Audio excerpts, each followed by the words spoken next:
네, 오늘 히브리서 11장에 계속해서 믿음의 본을 보였던 믿음의 선진들에 대한 이야기를 하겠습니다. 오늘 에녹과 또 노아, 그 다음에 이제 아브라함과 사라까지 같이 보려고 그러는데요. 어제 믿음은 바라는 것들의 실상이다라고 했는데, 그 실상이라는 말이 헬라 말로 히포스타시스라는 단어를 쓴다 그랬잖아요.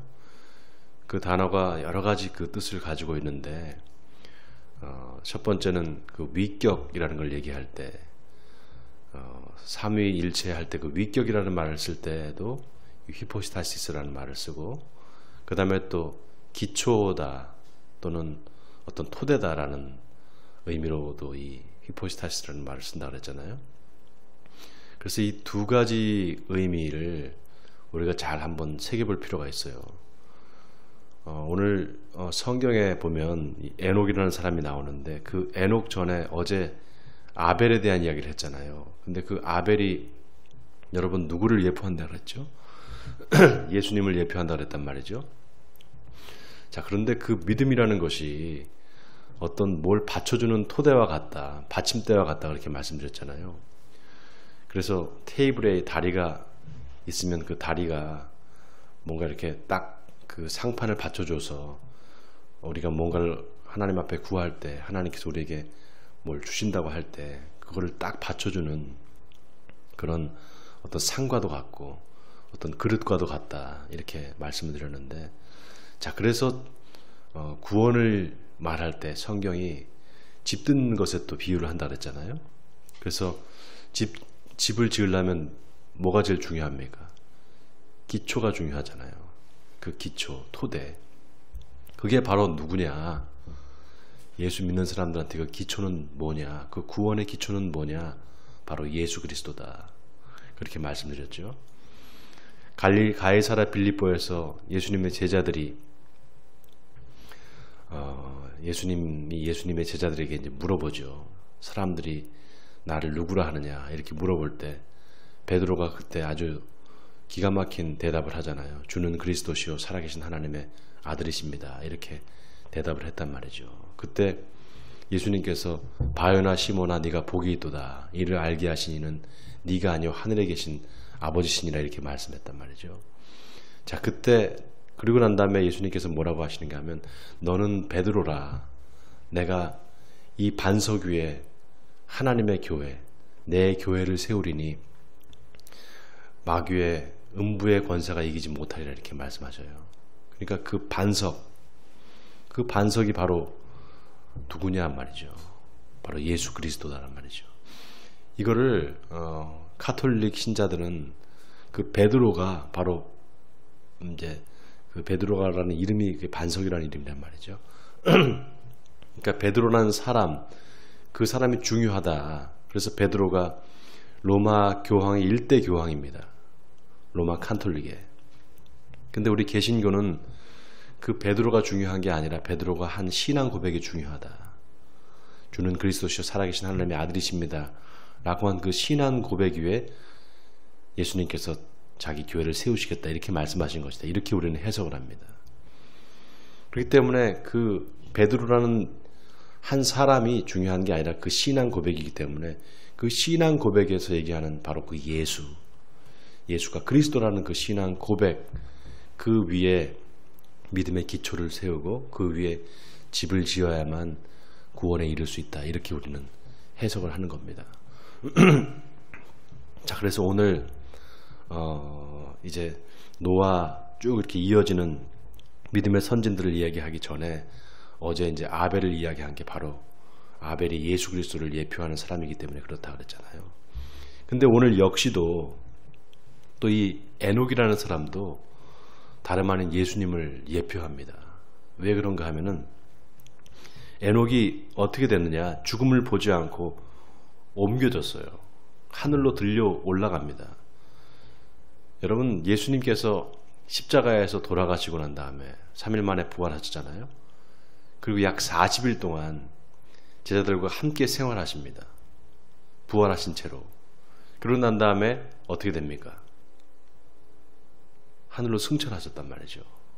에녹과 지금 그 부분에서 일치하고 있잖아요. 에녹이 바로 예수 그리스도를 예표하는 거예요. 그 승천하신 분. 어찌 보면 승천하신 그 예수 그리스도를 지금 에녹이 표상하고 있는 겁니다. 그러니까 그 차원에서 또 이걸 우리가 이 성경을 봐야 돼요. 에녹이 어떤 사람인가. 자, 에녹이 놀랍게도 창세기에 보면은 65세에 그 아들을 낳아요. 그 아들의 이름이 뭡니까? 무드셀라. 그 다음에 300년을 하나님과 동행했다 이렇게 나와 있어요. 그러니까 그래서 300년을 동행하고 하나님께서 그를 하늘로 옮겨섰단 말이죠. 그래서 죽음을 보지 않고 에녹이 하늘로 들려 올라가는데 그 65세에 아들을 낳고 그 다음에 300년을 동행을 했으면 어떻게 됩니까? 합치면은 365잖아요. 그죠? 이게 놀랍게도 365예요. 1년을 365일이잖아요. 그러니까 날마다 하나님과 동행한 사람이었다. 이렇게 우리가 해석해 볼 수가 있겠죠. 해석에 뭐 여러 가지 자유가 있으니까. 자, 그런데 그 에녹이 성경에 또 한 사람이 나와요. 가인의 아들도 에녹입니다. 가인 낳은 아들이 있는데 그 이름이 에녹이었어요. 그 살인자 가인이 아들을 낳고 난 다음에 그 이름을 에녹이라고 하고 자기를 위해서 성을 만듭니다. 그 성의 이름이 에녹성이에요. 자기 아들의 이름을 붙여가지고. 그러니까 이 두 사람의 에녹이 나오는데 그 중에 이 오늘 성경에 나오는 에녹은 가인의 아들 에녹이 아니라 그 셋의 자손으로 나온, 그러니까 가인이 아벨을 죽이고 그 아벨 대신에 하나님께서 셋이라는 아들을 준단 말이죠. 그 셋의 후손으로 나오는 그 에녹을 얘기하는 겁니다. 자, 그 에녹이 무드셀라를 낳았는데 그 무드셀라라는 이름이 기가 막히다 그랬잖아요. 무드셀라라는 이름이 뭐라 그랬죠? 제가 한번 설교를 했는데 무드셀라라는 이름이 날아가는 창이다 이런 뜻을 갖고 있습니다. 날아가는 창. 어떤 주석이 보면은 창을 던지는 자 이렇게 나와 있는데 히브리 말을 정확하게 해석을 해보면 창을 던지는 자가 아니라 날아가는 창을 이야기해요. 그러니까 무드셀라가 날아가는 창이면 어디를 향해서 날아가느냐? 관역을 향해서 날아가잖아요. 그래서 그 창이 관역을 향해서 날아가다가 그 관역에 딱 맞으면 그러면은 어떻게 됩니까? 이제 운동이 멈추는 거잖아요. 그 딱 맞아서 관역에 맞추는 그 순간 세상의 끝이 올 것이다. 이런 의미를 갖고 있습니다. 그래서 무드셀라가 969세에 죽어요. 근데 그때 무드셀라의 아들이 누군가 하면 바로 노아란 말이죠. 노아가 600세에 홍수가 시작된단 말이에요. 근데 그 홍수가 시작되는 시점이 언젠가 하면 바로 무드셀라가 죽던 해입니다. 그러니까 세상의 끝이 오는 거예요. 그러니까 하나님께서 에녹한테 그 아들, 네 아들을 무드셀라라고 지어라 이렇게 했겠죠. 에녹은 벌써 하나님과 함께 동행하기 전에 그 65세의 아들을 낳고 이름을 무드셀라라고 붙일 그때부터 세상의 끝이 올 거라는 것을 알았다는 거예요. 그러니까 이 에녹은 굉장히 영적으로 아주 예민한 사람이었던 거죠. 하나님과 교통하는 사람이었던 겁니다. 그 세상의 끝을 알고선 하나님과 동행한 거예요. 세상의 끝이 올 것이라는 것을 알고. 바로 여기에 에녹의 탁월함이 있습니다. 그래서 그 에녹은 옮기시기 전에 이미 하나님을 기쁘시게 하는 자라 하는 증거를 받았다 그랬어요. 그 증거가 저는 개인적으로 노아라고 생각합니다. 노아. 예. 이 무드셀라를 통해서 얻게 될 그 노아, 무드셀라의 아들로 올 그 노아를 이 에녹은 바라보았다는 거죠. 세상의 끝이 올 것이고 그 무드셀라를 통해서 또 아들을 낳게 되는데 그 아들 노아가 이름이 또 놀랍게 그 노아라는 이름이 안식이라는 이름을 갖고 있어요. 안식. 이제 쉰다라는 의미를 갖고 있습니다. 그러니까 다 이게 연결되는 의미가 있어요. 근데 오늘 보세요. 믿음이 없이는 하나님을 기쁘시게 하지 못하나니 하나님께 나아가는 자는 반드시 그가 계신 것과 또한 그가 자기를 찾는 자들에게 상 주시니심을 믿어야 할지니라. 왜 이 6절이 중간에 이렇게 딱 삽입이 되어 있을까요? 믿음이 없이는 하나님을 기쁘시게 하지 못한다. 자, 맨 앞에 3절에 보세요. 11장 3절에 믿음으로 모든 세계가 하나님의 말씀으로 지어진 줄을 우리가 아나니 보이는 것은 나타나는 것으로 말미암아 된 것이 아니니라. 이 구절과 상응합니다. 이 오늘 6절이 세상에 보이는 것이 다가 아니라 그랬잖아요. 보이는 것이 다가 아니라 그 보이는 것 이면에 하나님의 섭리가 있는 겁니다. 이 세상의 창조가 창조주에 의해서 창조가 되고 난 다음에 그 창조의 결과물로서 우리가 보는 세상이 있는 거지 않습니까? 창조의 결과물들을 보는 거잖아요. 그런데 사람들은 그 결과를 보고 그것이 그냥 생긴 줄 안단 말이에요. 그러나 그렇지 않다는 겁니다. 믿음의 눈으로 보면 하나님께서 그걸 말씀으로 다 창조하시고 손으로 또 빚어서 우리 인간을 창조하시고 그 안에는 하나님의 깊은 사랑이 있는 거예요. 이 세상을 사랑하는 하나님의 사랑. 그 사랑을 볼 수 있어야 된다는 거죠. 에녹은 그걸 봤다는 겁니다. 에녹은 그 하나님의 사랑과 하나님의 섭리를 알고 있었어요. 그렇기 때문에 하나님이 살아계시다는 사실을 알았고 하나님과 함께 동행했던 겁니다. 자, 그 에녹에 대한 이야기를 이제 하면서 이 믿음이 없이는 하나님을 기쁘시게 못한다. 반드시 하나님께 나아가는 자는 그가 계신 것과 그가 자기를 찾는 자들에게 상 주시니심을 믿어야 할지니라. 바로 이 에녹이 그렇게 살았다는 겁니다. 그 다음에 7절로 넘어가서 이제 노아가 나오죠.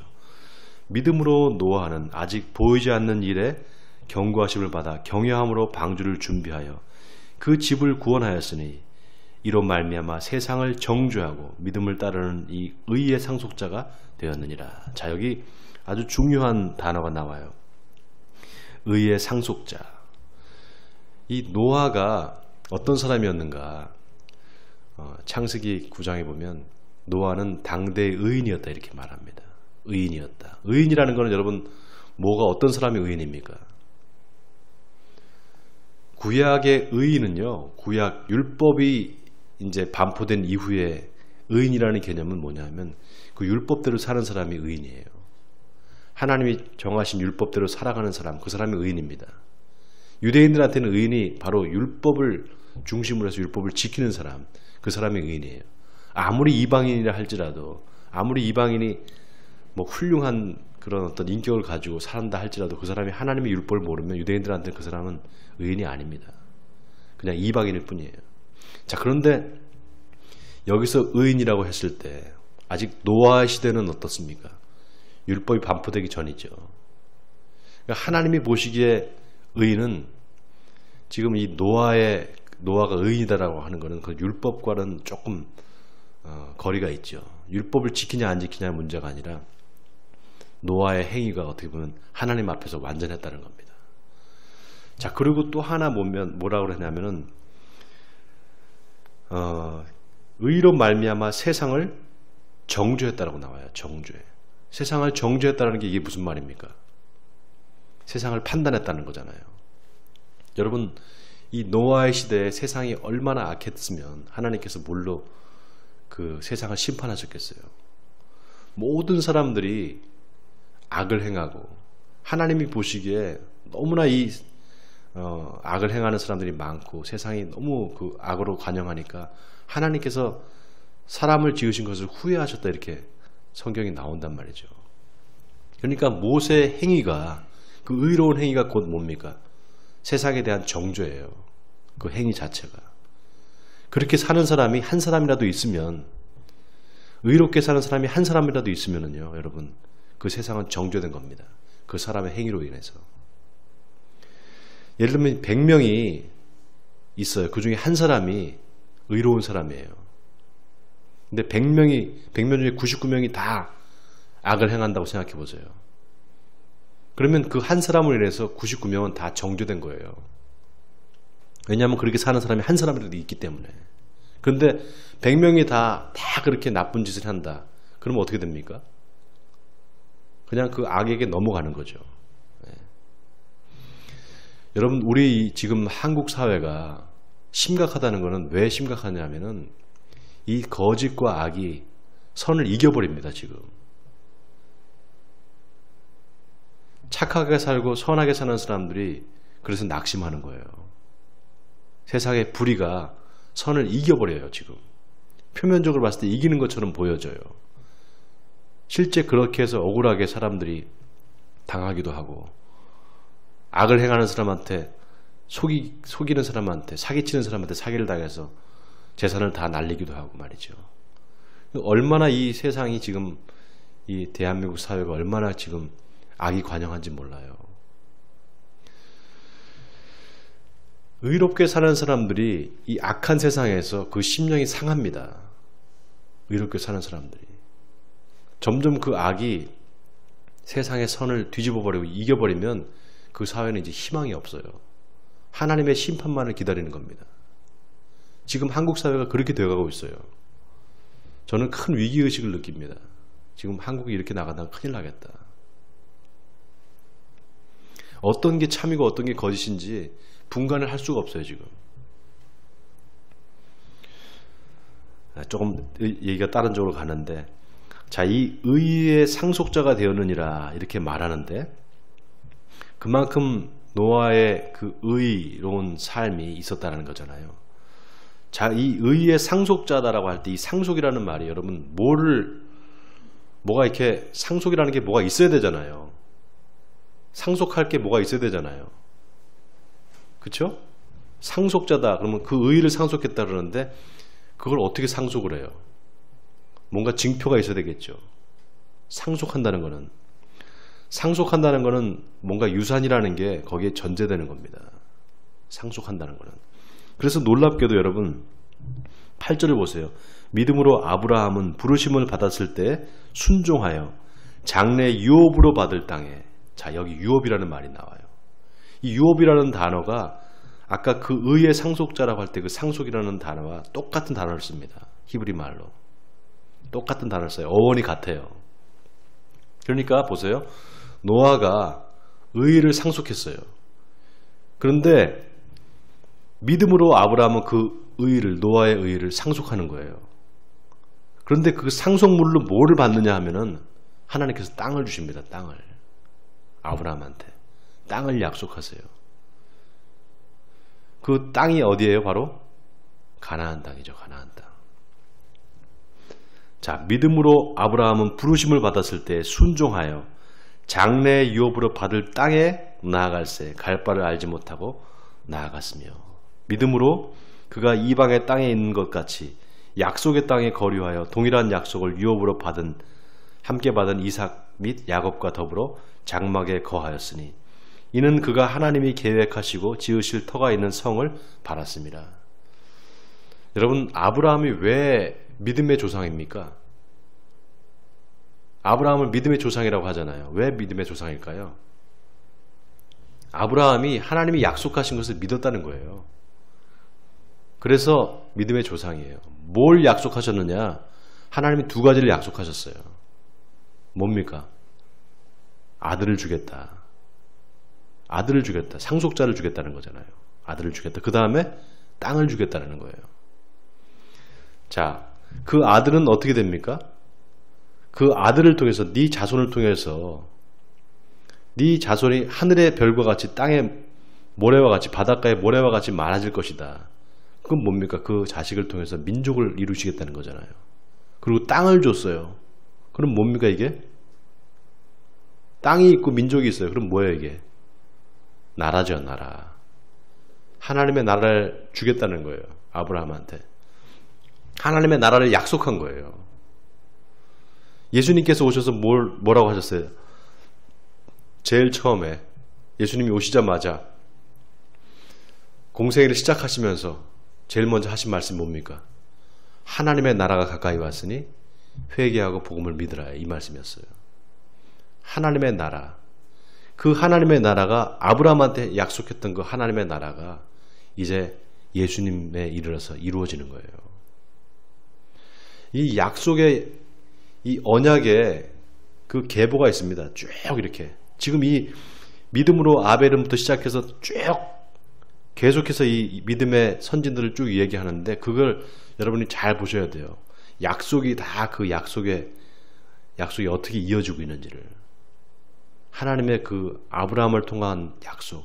그 전에 아브라함의 그 선진이었던 아브라함이 어떻게 보면 조상이라고 할 수 있는 이 아벨부터 시작해서 에녹, 노아에 이르기까지 이런 사람들이 다 그 하나님의 약속을 받았던 사람들이에요. 영원한 하나님의 그 나라를 얘기하는 거죠. 자, 그 약속은 뭡니까? 장래에 주어질 거예요. 장래에. 여기 잘 보세요. 장래의 유업으로 받을 땅, 바로 가나안 땅인데 실질적으로 아브라함 그 가나안 땅에 살았단 말이죠. 근데 그 가나안 땅이 그 본래 그 약속의 본질이냐? 그건 아니에요. 그건 그림자일 뿐이에요. 가나안 땅은 뭐를 표상하느냐? 바로 하나님의 영원한 나라, 천국을 표상한단 말이죠.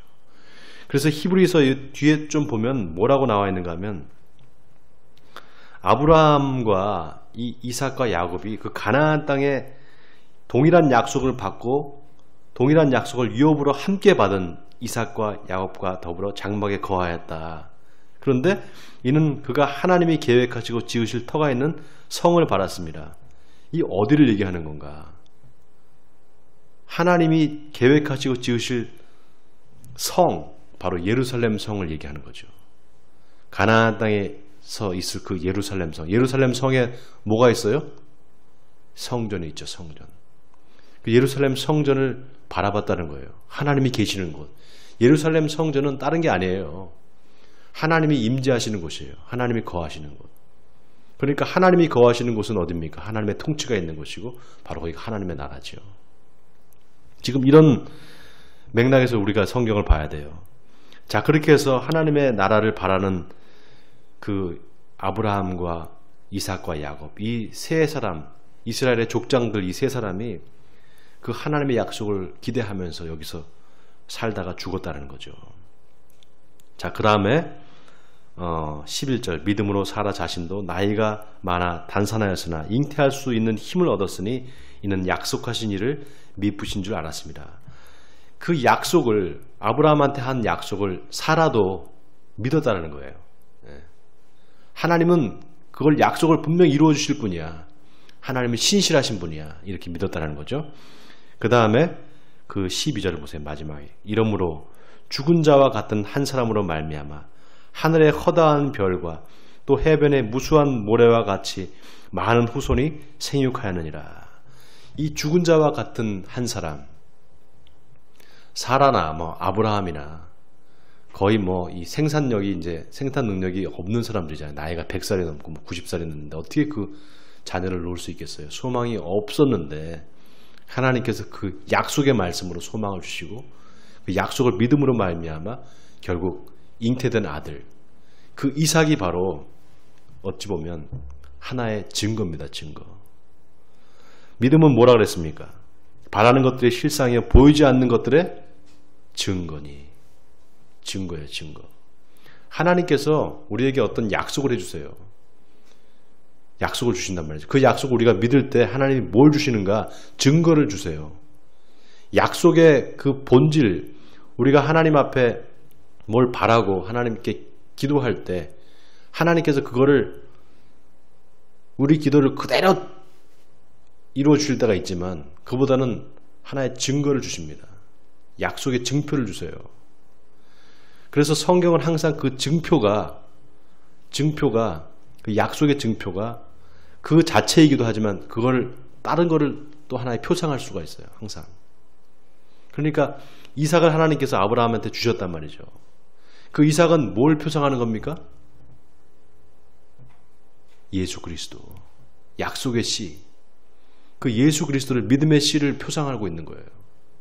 그 믿음의 씨를 통해서 천하 만민이 네 자손을 통해서 네 씨를 통해서 천하 만민이 복을 받을 것이다. 그 이삭을 얘기하는 걸 수도 있잖아요. 이삭을 통해서 나올 야곱, 야곱을 통해서 만들어질 12지파. 그래서 이스라엘 민족을 이루잖아요, 결국은. 그런데 거기서 이삭은 하나님께서 주신 그 믿음의 증거로 주신 이삭은 그 이삭 자체뿐만 아니라 하나의 표상으로서, 하나의 표적으로서 예수 그리스도를 상징한다는 말이죠. 그 예수 그리스도를 통해서 얻게 될 영원한 구원, 그 예수 그리스도를 믿음으로 말미암아 얻게 되는 그 구원을 얘기하는 거죠. 자, 오늘 히브리서 11장에 에녹, 그 다음에 노아, 그 다음에 아브라함, 이렇게 이어지는 이 믿음의 사람들의 이 계보를 한번 쭉 우리가 살펴보면서 하나님께서 약속하신 그 약속을 어떻게 하나님께서 신실하게 이루어 가시는가를 우리가 보게 되는 겁니다.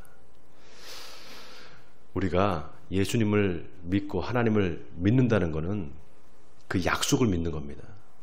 하나님은 약속하신 것을 신실하게 지키시고 이루시는 하나님이셔요. 성경이 그 약속들입니다. 약속들. 옛 약속, 새로운 약속. 그 약속들을 우리가 믿는 거예요. 신실하게. 하나님은 신실하신 분이기 때문에. 그걸 약속에 근거해서 약속을 믿고 기도할 때 하나님께서 그 기도를 들어주십니다. 여러분, 허공을 치는 게 아니에요. 기도는. 허공을 치는 게 아닙니다. 황당한 것을 뭘 이렇게 하는 게 아니에요. 약속의 근거를 가지고서 우리가 기도하는 거예요. 하나님께서 아브라함에게 주신 복이 있지 않습니까?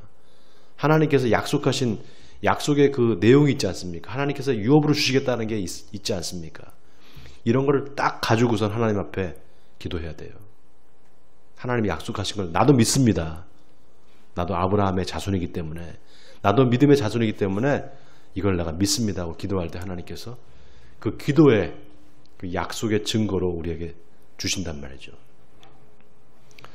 워낙에는 오늘 여러분 이제 새벽 기도에 나오셨는데 하나님 앞에서 내가 뭘 바라는 것이 있으면 그 바라는 것을 놓고 하나님 앞에 기도할 때 먼저는 믿음의 기초가 있어야 되겠죠. 바로 예수 그리스도. 그 예수 그리스도를 기초로 해서 여러분이 기도해야 됩니다. 그 다음에는 하나님이 미쁘신 분이고 하나님은 약속에 성실하신 분이라는 것을 믿어야 돼요. 그렇게 기도해야 됩니다. 그리고 또 하나, 성경에 기록하고 있는 그런 약속들을 근거로 여러분이 기도하시면 됩니다. 그러면 하나님께서 여러분의 기도를 반드시 들어줄 줄 믿습니다. 여러분 오늘 나오셨는데 새벽 기도 때 이 믿음을 가지고 하나님 앞에 기도하심으로 그 기도의 응답을 다 받으신 여러분 되시길 주님의 이름으로 간절히 축원드립니다.